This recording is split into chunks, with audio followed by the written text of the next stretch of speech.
Arguably the second most valuable Ferrari to ever come out of Maranello is the 250 TR. 34 of these examples were built worldwide. In 19 championship races, they finished on the top rung of the podium 10 times. An unbelievable feat. It was this little 3-liter motor that made 300 horsepower with 9.7 to 1 compression, camshafts that were a little lopier than the earlier 250s, and these 6 Weber downdrafts that all came together through these tiny little headers to give it that fabulous sound. Backing it up was a 4-speed transmission. Later they went to a 5-speed. The works cars had a beyond rear end, and the factory cars or the customer cars ended up with a solid live axle in the back. Tubular chassis on this car with aluminum body. Scaglietti designed and built the body, made this car a lightweight car, 1,700 pounds.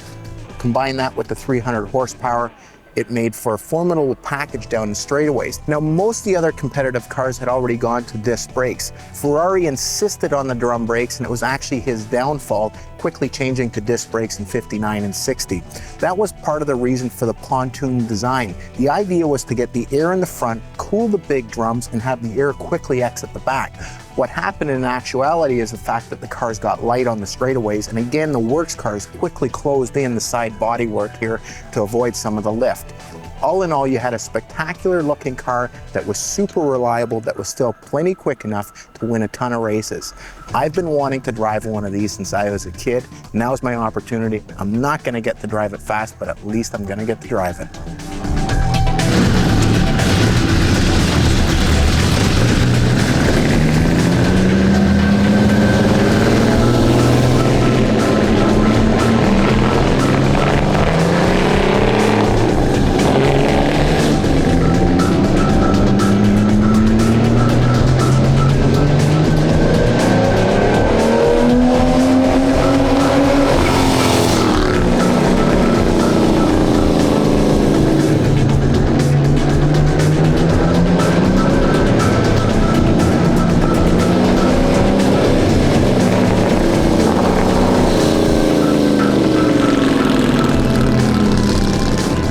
The car had a great restoration done years and years ago, almost 30 years ago, and since then it really hasn't been touched. It also has a couple of really unique features to it. Being the first car sold to the public, it was the only one with a removable front nose. It had these cool angled fins on the brake drums, and it also had an internal hinge system on the doors. It's the only car to receive those.